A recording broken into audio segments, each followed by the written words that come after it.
At Fear Free, we're very excited to support the ASPCA's approach to telemedicine and legislative review.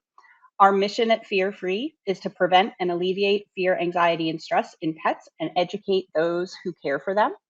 Telemedicine and telehealth appointments provide an opportunity to give veterinary care to patients in a more relaxed and comfortable environment, as well as allowing pet owners to be less stressed since they can request and receive veterinary care on demand. There's a lot of misconception and misunderstanding about the current state of veterinary legislature surrounding telemedicine and telehealth. So I'm excited to introduce our friends at the ASPCA to help us decipher not only the benefits of telemedicine and telehealth, but also provide some up-to-date information on current legislature and provide us with tangible ways to get involved. We're very excited to have the team from the ASPCA join us today to share their knowledge surrounding this issue. I'd like to pass this over to Dr. DiClemente, who's going to introduce the ASPCA team and begin our presentation. Thank you so much, and very grateful for Fear Free to bringing us all together. And you'll be hearing from all of us at the ASPCA. I'm Dr. Camille DiClemente, and I work in our ASPCA Animal Hospital. You'll also hear from Jen, Brittany, and Amy, who are part of our government relations team, and we hope to have a fun, enjoyable session today. So thank you for joining us. On our first slide here is a painting from 1903, which is hard for me to believe when I take a look at that painting. It looks very relevant. The painting is by C.M. Coolidge, and it's called A Friend in Need. And even though this painting is, more than 100 years old, we think it does a good job representing the contemporary topic we're talking about, which is the role of telemedicine in the future of animal welfare and the shifting political landscape around veterinary telemedicine. As you might know, the phrase in the cards means that something is likely to happen, and things are happening around telemedicine right now. So in our discussion today, we're going to look into the future where we believe that effective and responsible use of telemedicine will move us closer to fear-free, accessible veterinary care for our animal companions. Slide 2. So this is the group that is joining you today with our much nicer pictures than what you see in person, of course. And slide 3, please. Yes. So this is a kitty, a senior kitty, that demonstrates the type of pet we think that would benefit from better access to telehealth care from the comfort of their own home. And today we're going to talk about what we believe, the ASPCA believes about telemedicine, why we believe it, what are the laws, how we're working to change those laws, how you can get involved, and then there'll be time for question and answer. And please do put your questions in the chat and we will try to get to them at the end. Slide 4. So first, we will talk about what we believe at the ASPCA around veterinary medicine. So we believe that telemedicine has the potential to increase access to care, to reduce unnecessary fear, anxiety, and stress, so FAS, and extend the capacity of animal shelters to serve their communities. All of that together should increase and improve animal welfare across the geographic and economic spectrum. Slide 5, please. So basically, what we believe is that veterinarians can be trusted to decide when a case is appropriate for telemedicine and when it's not. These are highly skilled, highly educated people, and we believe they can be trusted. So we support the reduction of legal limitations to telemedicine access. And with that, I'm going to turn it over to Jen Hopgood. Hi, so my name is Jen Hopgood, and I'm with the government relations team at ASPCA. And so right now what we're going to do is we're going to look a bit more closely at why ASPCA believes expanding access to telemedicine holds so much promise for improving animal welfare. The 3 main reasons are that it helps bridge care gaps for owners, reduce unnecessary animal stress, and extend shelter capacity.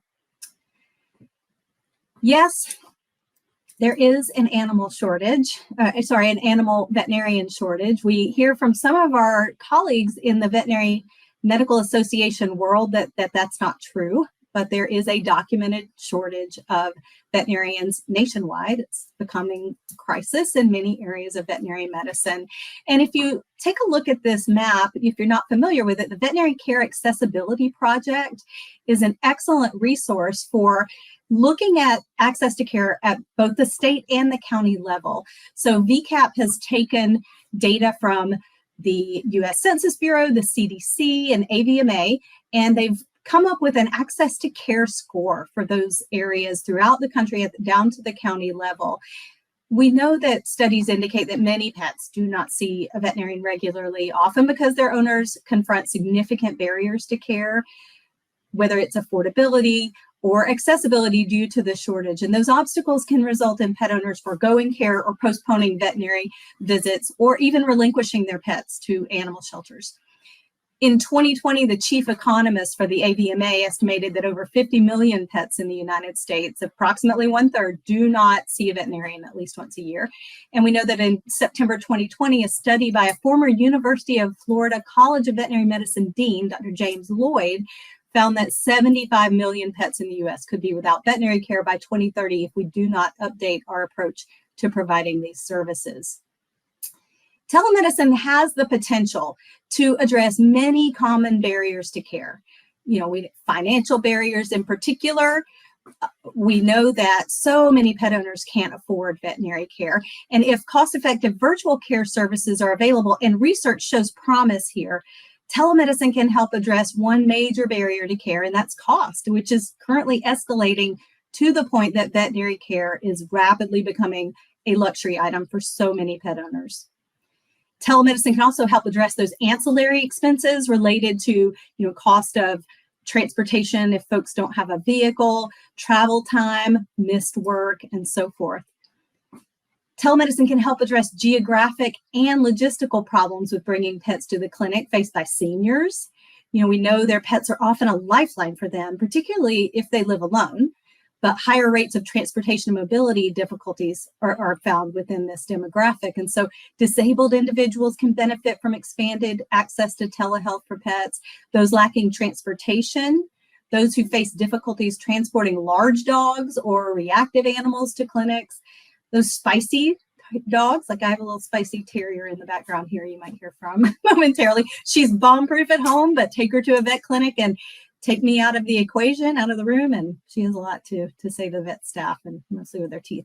So spicy cats who don't do well with staff or other animals, or travel phobic animals, can benefit from expanded access to veterinary telehealth. And especially those who live in underserved urban or rural areas. The availability of vet services in the shortage is becoming a huge problem. We're seeing emergency clinics close or curtail their hours, and folks having to wait days, weeks, sometimes months to get that care that their pet needs. Telemedicine can also address barriers to care for large animals. We know the veterinary shortage is especially acute in rural areas where there are more large animals. Owners of large animals face those geographic, transportation, and financial barriers to care that better access to telemedicine can help overcome.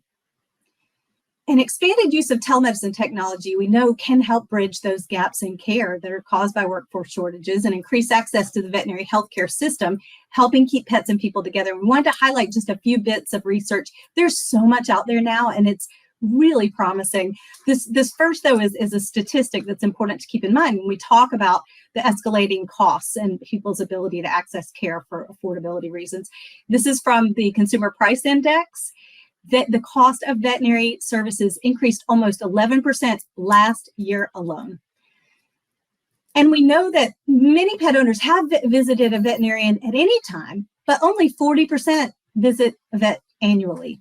The research goes anywhere from 28% to 40%, but this is obviously a huge percentage of the public that is not being served by the current model of care that is reliant on brick and mortar clinics.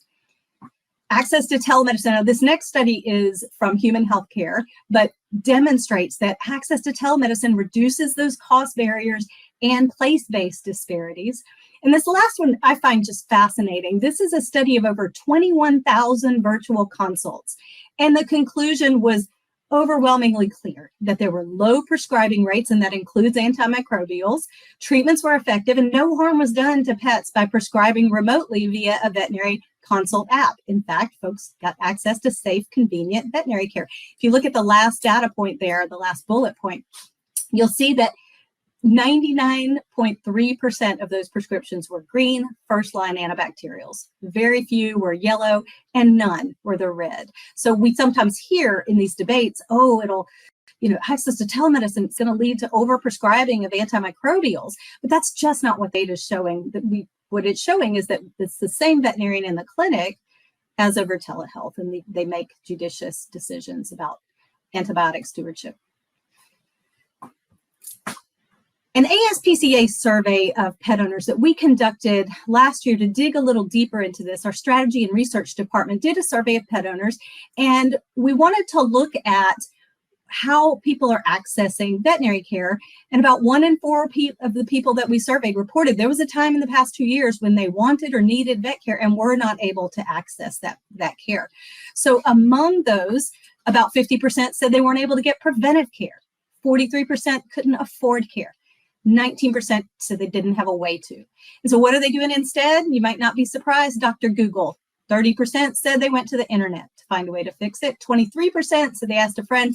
And 15%, which is not insignificant, said that they gave their pet to a shelter or rescue so they could fix the problem. They severed that bond and surrendered the pet when they weren't able to access care. 47%, though, said that they were more likely to try telemedicine if they knew if telemedicine services were available and affordable to them. And 40% said they'd see a vet more often. And these are folks we're surveying in 2022 when veterinary telemedicine really still isn't known to most pet owners. So we just kind of asked them about it, and we're getting a very positive reception that it could help expand access to care. Pet health generally, and end-of-life care specifically, can be improved by greater access to telemedicine. Because so many pet owners don't want to cause their pets stress, they delay care, even at the end of life, when we could significantly help these animals with veterinary care. We know that telemedicine can reduce suffering as well as compassion fatigue for veterinarians and staff who are sometimes forced to euthanize animals for economic reasons, or they see these animals at the end of their lives that have gone without care for so long. Telemedicine can also expand access to hospice care. But what I think is interesting about this lap of love, this is an unpublished just inquiry they made through Vet Success. They wanted to look at euthanasias performed in a clinic and see how long has it been since that animal has been seen before euthanasia. 18 months prior, just a year and a half, well over half the cats, 40% of the dogs hadn't been to a clinic. If you look at 12 months, 58%, 44% of dogs, it just gets higher. So animals at the end of life aren't getting the veterinary care they need. And telehealth will open those doors to these animals, especially when owners are concerned about taking their pets in and causing them stress. And I may be preaching to the choir here when we talk about research documenting that clinical veterinary examinations are stressful for most dogs and cats. Fear-Free's website has an excellent, extensive research list, but I want to highlight just a couple here. One study found that almost 78% of dogs showed fearful behavior during a standardized clinical examination, with 13% of those so terrified they had to be physically dragged or carried into the exam room. We know dogs that are generally friendly to people can become reactive or extremely fearful when handled by veterinary medical personnel, especially if they're in pain. And oftentimes in a clinic environment, dogs and cats are sometimes separated from their owners for medical exams. And in many cases, that separation results in even greater stress than if the owner remained with the pet. There's a well-known study from 2011, the Bear study revealed that 40% of cat owners hadn't taken their cat to a veterinarian in the past year. And some of the wording in the study was really interesting. The cat owners, and none of you will probably be surprised by this, anyone that owns a cat knows that it is highly stressful for the animals and the people to get cats to the vet. They hide when the carrier appears, aggressively or physically resist being put into the carrier, cry during car or bus ride to the veterinary clinic, show signs of stress and fear in the waiting area, particularly when unfamiliar animals like dogs are present, display physical signs of tension during the examination, and even act remote and unfriendly for several days after returning home. And in that study, cat owners expressed the desire to avoid the difficulties and unpleasantness associated with bringing the cat to the veterinarian. So we know cats aren't getting enough care for those reasons. We love how the veterinary and shelter certification program, Fear Free, has the model taking the pet out of petrified. And one of the key tactics that Fear Free emphasizes is the use of pre-visit pharmaceuticals administered out prior to coming to the clinic to prevent that anxiety and fear and stress. And that sort of a best practice is not available under laws that require a veterinarian to put hands on the animal before that animal has access to remote prescribing. We believe that when a veterinarian feels they can safely diagnose and treat an animal based on a telehealth examination, it can spare anxious pets the unnecessary stress of a clinic visit. This is a really interesting study from January 2023. It was funded in part by the ASPCA. This was a UC Davis study where researchers found that cats showed signs of increased stress in office appointments. In-home appointments better reflected the health and behavior of cats. And they found and concluded that telemedicine could be effective for routine consults or in rural areas with little access to care. The researchers, what they did was documented pupil dilation, respiratory rate, lip licking, and ear position. In these home sessions, participants would lift the cats for visual inspection and they would count the breaths. All appointments were recorded and photos of the cat's eyes were taken, as you can see here, to measure the pupils. The research found that cats took more breaths, had larger pupil dilation, and more negative ear positions during the in-person examinations as compared to the home assessments, which of course indicates increased stress and arousal in the clinic setting. And this is a quote from one of the researchers. These results support the idea that video appointments could help reduce stress surrounding veterinary appointments in cats. And they found in-home assessments could better reflect the health and behavior issues because cats, of course, are both predator and prey. They don't want to show their vulnerabilities. They might be sick and acting like nothing is wrong in a clinic, whereas being comfortable in their home environment can better reflect how a cat is feeling or if they're in pain. So for these fearful pets whose owners may postpone those clinic visits out of a desire to not subject their pet to undue stress, telemedicine can provide more options from care to be accessed from the pet's comfortable home environment or for mitigating that fear and stress when they have to be transported to a clinic.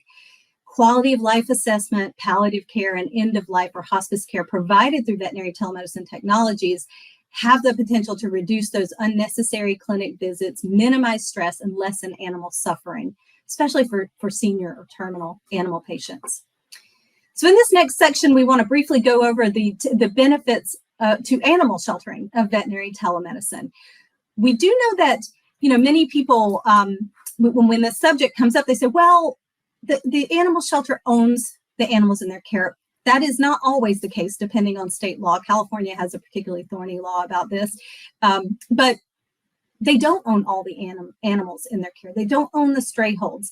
The veterinarians do make medically appropriate and timely visits to the premises, but this is a gray area of law. It's very murky for certain animals, whether or not the veterinarian can treat them, depending on the legal status. So what we want to look at first is a study out of California, and then we'll get to the benefits. We want to look at part of the problem that we're seeing in shelter medicine. This is one of the areas where the shortage is so acute. So out of this a recent survey among California shelters conducted by the San Francisco ASPCA in partnership with some other folks, UC Davis and so forth, found that of the shelters that had budgeted vets and vet techs, more than 50% were remaining vacant due to the lack of candidates. Over 2/3, 68% of the shelters cannot consistently provide care to treat conditions commonly seen in shelters. And this is a quote from the study survey, and I think it's so important to read it because of what we find out here. Survey respondents agree that a lack of access to veterinary care has numerous downstream effects. Notably, nearly 80% of respondents identify that increased length of stay results from inadequate access to vet care. And that increases the cost to house animals, strongly contributes to behavioral degeneration in the shelter, and increases the number of animals that staff need to care for at any given time. Other major downstream effects include inability to provide intake prevention programs, limitations on adoption programs, and limitations on community cat programs. And the study authors say these programs are all pillars of a modern approach to community animal care. Therefore, a lack of access to care hinders organizations' abilities to meet current best practices in animal sheltering. And this is a graphic that we developed at ASPCA to kind of demonstrate this problem. It's a cycle. So we have unmet needs in the community, unmet medical needs, leading to longer lengths of stay in the shelter environment, which, of course, to make those sick animals healthier, it takes longer. So that's leading to larger shelter populations, which, of course, leads to a reduced capacity for care and can contribute to unmet needs in the community. So it's a cycle that expanding access to care, such as telemedicine, can help us disrupt in the field. Except for stray holds, we know shelters typically own the animals and they make those timely visits to the premises, but animal shelters need the flexibility to use telemedicine because of this can be such a gray area of law. Animals in the custody of shelter programs who need veterinary care, like potentially owned animals who are currently lost, or animals in foster homes that are not owned by the shelter, but are the pets of the foster parent, stand to benefit directly and indirectly from expanded access to telemedicine. So shelters benefit in a number of ways. First of all, animal shelters with veterinarians on staff can face situations where these veterinarians can't be on the premises, but can still be able to provide care through telemedicine. And for animal shelters without veterinarians on staff, life-saving services can be provided through telemedicine by third-party veterinarians. And community cats raise a whole host of questions, like who's the owner? How do we adapt these herd health concepts?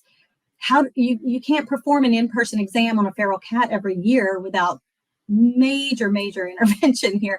Most private practices don't accept feral cats as patients. So how can telemedicine help us serve that population in particular? And of course, health equity. We want to give all patients the care they need when they need it. They deserve it. And if more than one third of pets in our communities don't regularly see a veterinarian, this can stretch shelter resources. One last fact here, a national study showed that 40% of low-income owners who rehome their pet reported that access to affordable vet care would have helped them keep their pets. So we can keep those animals in homes and out of animal shelters, and that, of course, protects our animal sheltering facilities. Also, animal sheltering facilities that operate clinics that are open to the public can increase their community's access to care through telemedicine, offering different services, quality of life assessments, and treatments for routine conditions that can help keep animals in homes and out of shelters and can help prevent disease spread and conserve shelters' limited resources.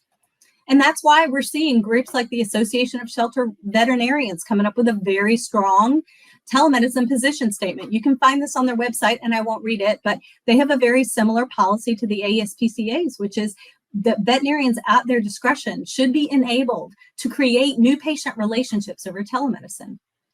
Same for the Association of Animal Welfare Advancement. You can find both of these position statements on the web, so I won't belabor this point, but both of these groups support new patient relationships over telemedicine, which are currently blocked in many states. So now that brings us to the policy. Where are we and where can we go from here? Right now, where we are is that many laws unnecessarily constrain veterinary telemedicine. So we're going to look at where we are now and where we can go. Historically, some physicians resisted emergent telemedicine expansion for similar reasons that we're hearing in legislatures across the country nowadays. They claimed back then that the laying on of hands was absolutely vital to any proper diagnosis and treatment. For many years, there were some physicians who felt that way, but as all the way back to the early 90s, that's not been the case. Resistance in human medicine pretty much evaporated in the early 90s to telemedicine. So in all 50 states, human providers can create, and not just doctors, not just physicians, but nurse practitioners and so forth in many states can also create new patient relationships over telehealth, but certainly physicians can. And human telehealth really recognizes that in-person physical examinations may not be necessary in many cases, that telemedicine can expand access to healthcare and offer people a convenient, safe way to stay more connected with care and keep sick people out of waiting rooms when it's not necessary. And that includes for all human patients, babies and other nonverbal people, In all 50 states, physicians can establish relationships with these patients to deliver better care. I love this ad in the most recent Stanford magazine that says, whether you are a first-time or established patient, a video visit can be appropriate for both primary and specialty care appointments to diagnose and treat many conditions. We have figured it out in human healthcare, and veterinarians need to have this capacity as well. But what is blocking it? This right here. Well, you didn't hear a lot about this until recent years, right? The VCPR, what is that? The debate about veterinary telemedicine centers around a component of legal practice that's long been settled in human healthcare. The flexibility of the healthcare provider to establish a new patient relationship over telemedicine. In veterinary medicine, many state and federal laws, though, have an outdated laying on of hands ideology hardwired into their laws. So the correlation, of course, to the doctor-patient relationship, the physician-patient relationship, is the veterinarian client-patient relationship, or VCPR. And the sometimes decades-old federal and state laws requiring a recent examination, sometimes within 12 months, for a valid VCPR. And this remains the AVMA's model policy, that a veterinary VCPR cannot be established electronically. So we're at a pivotal point where we need to update these laws. And first, we want to look at the federal regulations, because sometimes in lobbying this issue, we hear the federal laws prohibit establishing a VCPR over telemedicine. Can't do it.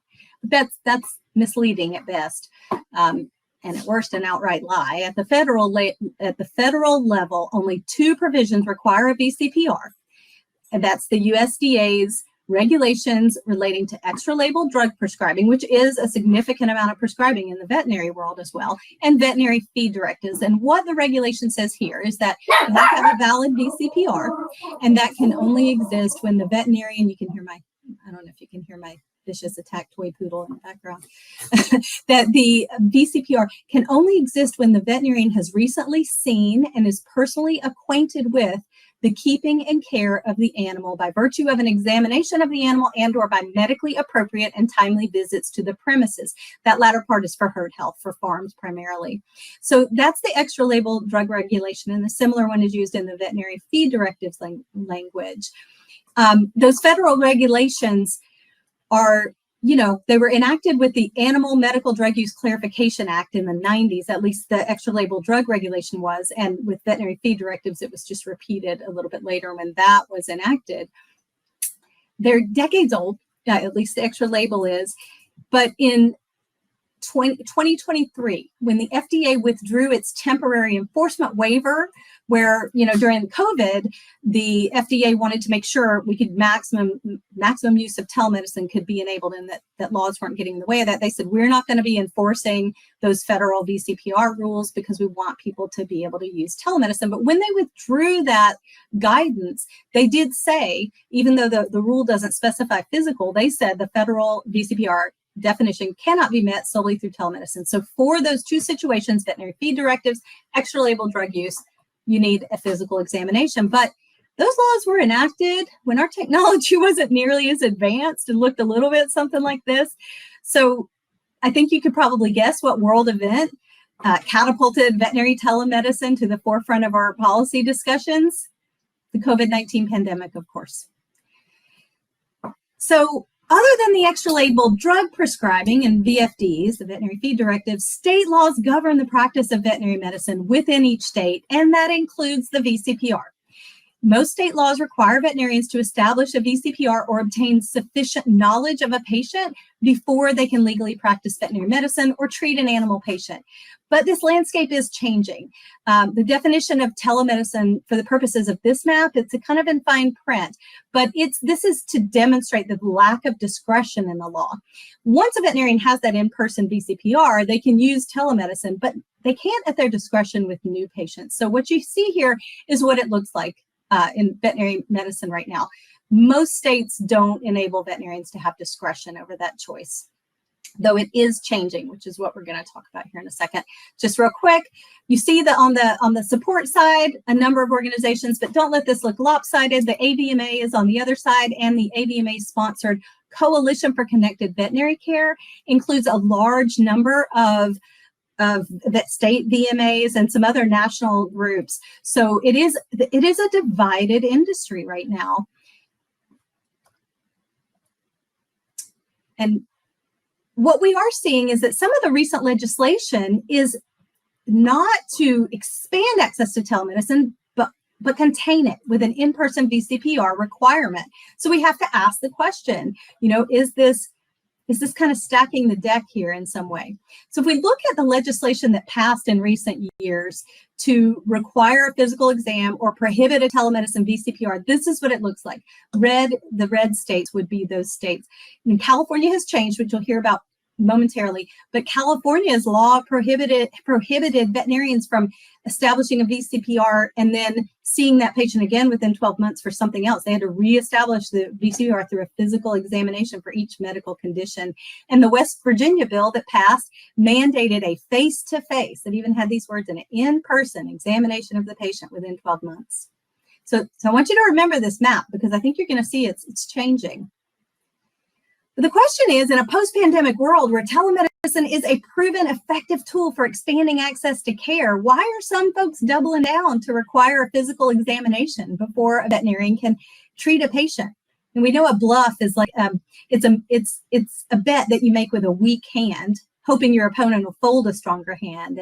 And a tell is an unconscious indication from your opponent that he has a certain type of hand. So I think if you look at this, it speaks to what one veterinarian, Dr. Patty Cooley, says is, that it's almost like political subterfuge. We're saying, oh, it's about quality of care. Oh, it's about animals can't talk, when really she says, is this a genuine ethical argument about quality of care, or is it disingenuously fabricated to serve a protectionist position favoring brick and mortar medicine? Is the limitation based on the ability to speak a specious argument in service of the status quo? So what you see now, the maps are starting to look different. There's an uptick in some more progressive, forward-thinking legislation that looks at expanding access to telemedicine. So in 2023, this is what the map looks like. You can think green means go, red means stop. In Alaska and Illinois, there was legislation to require an in-person exam, prohibit telemedicine, VCPR. But in the other states, progressive legislation. And in Florida, there was one of each filed in 2023. And then this is what it looks like this year. In Colorado, we have competing proposals, but in many other states, progressive legislation. New Jersey, who has a really great law, for some reason there's a legislation that would repeal veterinarians' ability to establish a VCPR virtually. I just wanted to quickly look at, in Arizona last year, we had a victory for incremental progress on veterinary telemedicine. It's a virtual VCPR, but there were limitations on prescribing. So 14-day duration of a prescription with one refill with another telehealth exam. And then after that, patients would have to come in for additional refills. In New York doesn't have a VCPR in law or regulation. They have guidelines that the Veterinary Medical Board has issued. Those don't have the force of law. So there's both legislation and potentially pending regulation in New York for legal clarification on veterinary telemedicine. In Florida, we have a bill going through the legislature right now called the PETS Act, Providing Equity in Telehealth Services. It has unanimously passed the House of Representatives and is in its second Senate committee with the legislature slated to adjourn March 8th. And then in Michigan, we don't know whether we're coming or going on telemedicine. At first, Michigan had a great rule that they enacted, and it was in place for about a year before the board got pressure from the state VMA to repeal it. And now there's progressive legislation that's been filed at the Capitol in Michigan. So that's where we're at in those states. And now I'd like to hand it off to Brittany briefly to look at California and what's happening out west. Thanks so much, Jen. All right, so we had a very exciting 2023 in California. As some of you are likely aware, and as Jen just mentioned, prior to this year, California had some of the country's most restrictive rules regarding telemedicine and the VCPR.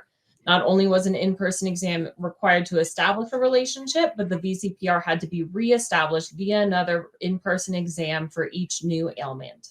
This created a significant challenge for pet owners and vets alike amidst the access to care crisis, not to mention a hardship for the pets who get fearful, anxious, or stressed going to a clinic. So what did the California bill do? As of January 1st, California now allows veterinarians to establish their VCPR using synchronous video. So basically a FaceTime or a Zoom call or other similar technology. Once the VCPR has been established, treatment can be maintained using other modes of telemedicine, such as a phone call. The law allows for 6-month prescription durations for most prescriptions, which can be renewed via another video exam or, of course, an in-person exam as needed. The law prohibits the prescribing of controlled substances using telemedicine and follows federal law regarding extra label and food directives, and limits any antibiotic prescription to 14 days. This was a big change or a big amendment that we took at the end, realizing that, as has been discussed a bit in the chat today, that any antibiotic that isn't working by 14 days, that animal needs an in-person exam. One of the areas most discussed, including the antibiotic provision around the development and advocacy of this bill, was establishing appropriate guardrails to ensure that the same standards of care are met as seen in an in-person appointment. So the guardrails in California include requirements for in-state licensure. So a vet practicing telemedicine on a patient in California has to be licensed in California, that they be able to provide a list of local clinics in case an in-person exam is needed and that vet is not available to conduct it, and that the veterinarian provide information about telemedicine and obtain informed consent from the client before any telemedicine exam occurs. I'm happy to share that with these requirements unique to California, the State Veterinary Medical Board ultimately supported the bill, which felt like a huge win for us mired in this battle. And we passed the legislature with a nearly unanimous vote. California veterinarians and pet owners alike can now utilize this key tool in the Access to Care Toolkit.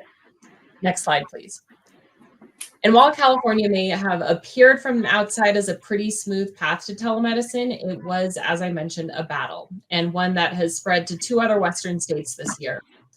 In Colorado, after 2 years of trying to find common ground, a bill is moving through the legislature that would entrench in statute the requirement for an in-person exam to be established to establish a VCPR. This is problematic for the many reasons we've discussed so far today, at a time when people are struggling to access in-person appointments and when logistical and financial challenges make an in-person exam a barrier to care. We should instead be trusting veterinarians to determine whether an in-person exam is needed rather than further limiting their options. So this is a bill that we are working to stop this year. And one of the ways that we are doing that is by running a ballot initiative with local partners for the November ballot that would expand telemedicine and allow for a virtual VCPR. This is pretty exciting. Keating Research actually conducted polling of Colorado voters and found that by wide margins, voters support allowing vets to use telemedicine at their discretion, including during initial visits.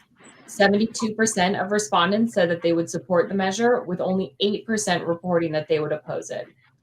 We are gearing up for signature gathering on this measure, which has been approved by the title board as Initiative 144. So you can find more information by searching Initiative 144. We'll talk about getting involved a little bit more later in the presentation, but we really hope that you'll join us in Colorado in getting the word out. And then over in Washington, the State Vet Board has actually been considering a rule change since the COVID exemptions allowing for a virtual VCPR. Over the last couple of years, the board has been pretty evenly split on this issue, however, so we are working with lawmakers there to introduce a pro-telemedicine bill. Unsurprisingly, as we've seen in other states, the Washington Veterinary Medical Association is opposed to a virtual VCPR. So we are working with our partners in the legislature and kicking off a working group in Olympia this week to see where we can find some common ground and what a bill might look like. This week is going to be the first meeting of many, so if there are any Washingtonians on the call interested in being a part of those discussions, we'd love to hear from you. And that's where the state legislation is at in our Western Division. I'll kick it back to Jen and Dr. De Clementi to go over some case studies with you all. Thank you so much. Yeah, so now that you've heard what the states look like, we'd like to demonstrate how this varies from state to state with a couple of case studies. So first I'll introduce each case, and then Dr. DeClemente will talk about the medical aspects, the potential treatments for these animals. So the first one, and a shout out to Dr. Brian DeGangi. We've given similar presentations in the past, and this is one of the photos and case studies that Dr. DeGangi created originally. So this is fleas. The patient is a 5-month-old intact female puppy with, you don't need to be a veterinarian probably to look at this animal and see what's wrong, but a veterinarian surely could, especially over telehealth as well as in person. This dog has a flea infestation and lived outdoors in her former home. The client, because it's important that we think about when we do this, not just what's best for the veterinarian, but what's best for the patient and the client as well. So the client acquired this dog from a neighbor. They've never had a pet before, first-time pet owner. The first veterinary appointment they could get is 3 weeks away. So they have an appointment, but they don't know what to do right now. And they live in an area, like I live in Tallahassee, where, the over-the-counter stuff just does not cut it. You're going to have fleas in your house if that's what you try to rely on. So she loves to sleep with my kids, but scratches nonstop. Doc, what can I do? So here's what she could do. Camille, you want to take this one? Yes, thank you. So in this particular case, we were trying to point out what would happen what's legal in different states. So in Arizona, under the new law there, the virtual VCPR is permitted, and they can make a prescription up to 14 days. So we can't prescribe anything that would last longer than 14 days. So on-label usage in this case would be Capstar. So this dog could receive Capstar, which would provide some help. In Illinois, there are no virtual VCPR options. And so in that case, they would probably have to find another veterinarian who might be able to see them if they can get in anytime before 3 weeks. That would be a more difficult space. And then in Idaho, because they allow a virtual VCPR, that veterinarian could prescribe Bravecto, which is a longer lasting product, more than 14 days. So that's how it plays out in an actual case. And then the second case study that we have, this actually also came from Lap of Love, and Dr. DeGangi brought this over from Dr. Danny McBetty. So this is in this case, compassionate care case study, a 15-year-old neutered male lab mix, 85 pounds, with advanced arthritis. This patient has difficulty getting up and down, panting and pacing at night, but until recently has been doing pretty well. Hates going to the veterinarian, so the pet has not been to see a veterinarian in at least 18 months. Over the years, he's had arthritis a long time. He has had arthritis a long time.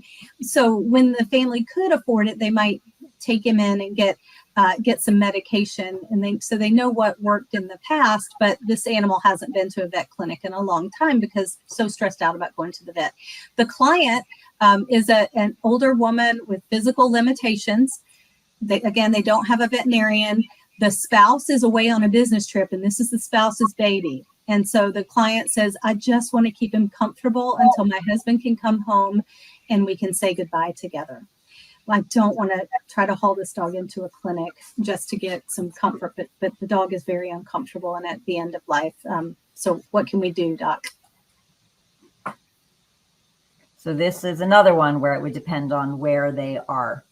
So if they lived in Louisiana, the laws there state personally acquainted and recently seen, but we know that this dog hasn't been into a veterinary practice for multiple years. So in that situation, could the veterinarian use a photo or video to become personally acquainted and recently seen? And that would be up to them, but knowing that the board might interpret that law differently. In Mississippi, there is no virtual VCPR, so there is no option. Any veterinarian in that state would not be able to help this dog out without an in-person situation. And in Virginia, a virtual VCPR is permitted. So using an on-label drug for this dog, carprofen would be an option. And now we'll hand it over to Amy, who's going to talk about how you can get involved. Thank you so much, Dr. DeClemente, Jen, Brittany, and thank you to Dr. Merlot, the Fear Free team, for hosting this webinar today. And thanks to everyone who's joining us. We know you're all super busy and we really appreciate your time and interest. And I'm absolutely loving the active conversation in the chat. Thanks for that. So you've heard all about the veterinary telemedicine that's going on, the good, the bad, the legislation. There's a lot happening. So how can you help? I hear all the time from people that they would love to get involved, but have absolutely no idea where to start. And it's super common. And, you know, the legislative process can be unnecessarily confusing. But that's what my team, the ASPCA Legislative Engagement Team, is here for. And I'm so excited to tell you that it is really easy. It's much easier than you think to get involved. So I know we have many folks joining us today who are experts in your field, veterinarians, shelter and rescue leadership, and so on. But I would bet there's a wide variety of policy experience here in the audience. So bear with me if you're seasoned in the policy space. But let's just start with a quick and really important 101. So how do you know who your legislators are? The ASPCA has a really awesome tool. It's aspca.org/lookup. You can see that link right at the bottom of this slide. And you just type in your address, and what it'll do is generate all of your legislators from the very local level all the way up to your federal representatives. And once you have that information, you'll be able to connect with your legislators. And this is super important because your legislators do need to hear from you. They need to hear from the people they're representing to know what their constituents care about. And I could go on and on about how much of an impact it makes for your representatives to hear from you.